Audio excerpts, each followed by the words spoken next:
আসসালামু আলাইকুম। 3ds Max এর বেসিক টু অ্যাডভান্স টিউটোরিয়াল কোর্সের 13তম টিউটোরিয়ালে আমি ক্যাট করার পক্ষ থেকে আপনাদের সকলকে জানাচ্ছি স্বাগতম। এবং আজকে এই টিউটোরিয়ালটিতে মূলত আমরা স্ট্যান্ডার্ড প্রিমিটিভসের রিমেইনিং জিওমেট্রিগুলো রয়েছে সেই জিওমেট্রিগুলোর ব্যবহার সম্পর্কে জানবো। তো চলুন শুরু করা যাক। এখন আমি মূলত রয়েছি আমার 3ds Max সফটওয়্যারটির মধ্যে এবং গত টিউটোরিয়ালে আমরা যেগুলো দেখেছিলাম আমরা কোন জিওস্পি এবং তিনটে জিওমেট্রির ব্যবহার সম্পর্কে জেনেছিলাম এবং আজকে আমরা মূলত জানবো আমাদের যে রিমেইনিং জিওমেট্রিগুলো আছে সেই জিওমেট্রিগুলোর ব্যবহার। ফার্স্টে যে জিওমেট্রিটির কাজটা আমি দেখাতে যাচ্ছি আপনাদেরকে সেটির নাম হলো টোরাস।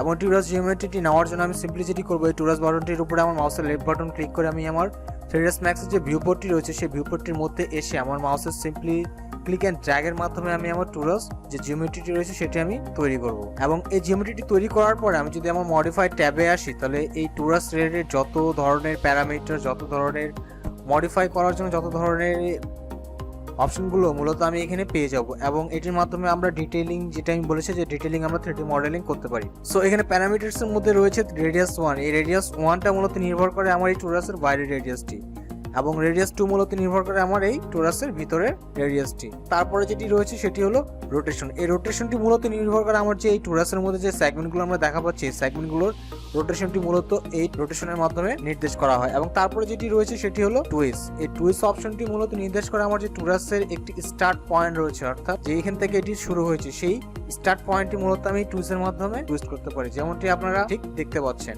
সো এখানে আমি আমার টুইস্টটি আমি 0 করে দিই। এরপরে যেটি রয়েছে সেটি হলো সেগমেন্ট। আমি ইতিপূর্বে আপনাদেরকে বলেছি যে একটি অবজেক্ট কত স্মুথ হবে সেটি মূলত নির্ভর করে সেই অবজেক্টটি সেগমেন্টের উপরে। তো সেগমেন্ট এখানে দেওয়া আছে 70। আমি যদি আমার এই সেগমেন্টগুলো আমি যদি কমিয়ে দিই তাহলে আমার এই অবজেক্টটি অনেক বেশি আনস্মুথ হয়ে যাবে, যেমনটা আপনারা দেখতে পাচ্ছেন। এটি সেগমেন্ট যদি 3টা থাকে তাহলে এটি একটি ত্রিভুজ আকৃতির একটি অবজেক্টে পরিণত হয়ে গেছে। যদি 4টি থাকে তাহলে এটি চতুর্ভুজ, যদি 5টি থাকে তাহলে এটি পঞ্চভুজ, ষড়ভুজ ইত্যাদির মাধ্যমে এটি সেগমেন্ট যত বেশি হবে এই জিনিসটি তত বেশি স্মুথ হবে। তারপরে যেটি রয়েছে সেটি হলো সাইড। সাইড বলতে বোঝাচ্ছে মূলত এই যে এইগুলো যেগুলো হলো হরিজন্টাল ভাবে যে সেগমেন্টগুলো রয়েছে সেইগুলোকে বোঝাচ্ছে আমার এই টোরাসের সাইড।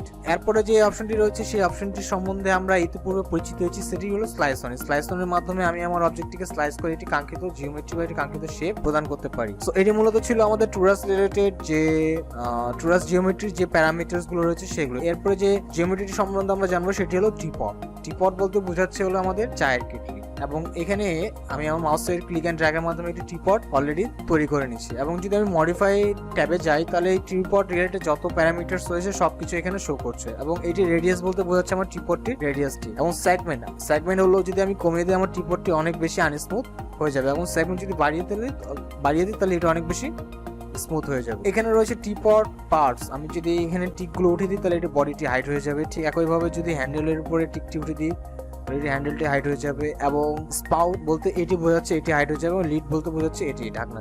এগুলো দিয়ে মূলত আমরা এগুলো হাইট আনহাইট করে বিভিন্ন ধরনের কাজ করতে পারি। এরপরে যে জিওমেট্রিটি রয়েছে সেটিকে বলা হচ্ছে হলো টেক্সট প্লাস। এই টেক্সট প্লাসের মাধ্যমে আমরা 3ds Max এ যে কোনো লেখা আমরা লিখতে পারি। যেমন এখানে টেক্সট প্লাস দেখতে পাচ্ছেন আপনারা চলে আসে এবং এখানে প্যারামিটারস রয়েছে প্যারামিটারস। এবং এই টেক্সট প্লাস সিলেক্ট থাকা অবস্থা আমি যদি মডিফাই ট্যাবে আসি তাহলে এখানে আমার প্যারামিটারস কিছু শো করছে। এবং এখানে টেক্সট আমি আমার যদি চাই যে আমার টেক্সটটি আমি এখানে এডিট করব তাহলে এখানে আমি আমার টেক্সটটি এডিট করতে পারি। যেমন আমি এখানে সিম্পলি লিখছি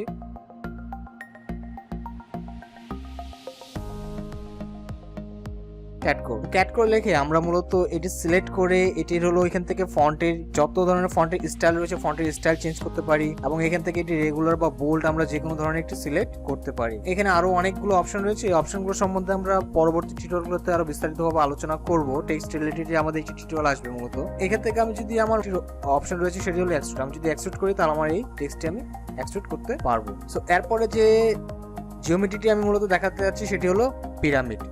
পিরামিড বলতে আমরা সবাই বুঝি যে হলো যে পিরামিড আমরা সবাই চিনি। আমি সিম্পলি আমার মাউসের ক্লিক অ্যান্ড ড্র্যাগের মাধ্যমে আমি পিরামিড তৈরি করতে পারি। এবং ঠিক আমি যদি আমার মডিফাইড ট্যাবে আসি তাহলে এই পিরামিড রিলেটেড যত প্যারামিটারস আছে সব এখানে আমাকে দেখাচ্ছে। যেমন এটি উইথ, এটি ডেপথ এবং এটির হাইট। এছাড়াও এখানে রয়েছে আমাদের যে সেগমেন্ট, এই পিরামিডটি আসলে কত স্মুথ হবে এটার মূলত নির্ভর করে আমাদের এই সেগমেন্টগুলোর উপরে। এবং এই সেগমেন্টগুলো যত বেশি হবে আমার পিরামিডটি তত বেশি স্মুথ হবে। এবং এরপরে রয়েছে মূলত আমাদের যে জিওমেট্রিটি রয়েছে সেটি হলো প্লেন। এই প্লেনটির উপরে আমি ক্লিক করে আমি যদি সিম্পলি আমার মাউসের ক্লিক অ্যান্ড ড্র্যাগের মাধ্যমে আমি আমার প্লেন জিওমেট্রিটি তৈরি করতে পারি। এবং মডিফাই ট্যাবে আসে আমি এটি প্যারামিটারসের সাথে প্যারামিটারস গুলো দিয়ে আমি এটি আরো বেশি হলো লেন্থ বা ওয়াইডটি বাড়াতে পারি, এছাড়াও এটি আমি সেগমেন্ট বাড়াতে পারি, যে কোনো ধরনের কাজ করতে পারি। এবং এই প্লেন মূলত এটির কোনো হাইট থাকে না, এবং এটি দিয়ে মূলত আরো বেশি যেগুলো 3ds Max এ হলো ক্লোথ, এছাড়াও হলো কিছু ফ্লোর, এছাড়াও অনেক ধরনের কাজ করা হয়, আর যেগুলো আমরা এর পরের টিউটোরিয়ালগুলোতে আমরা দেখবো।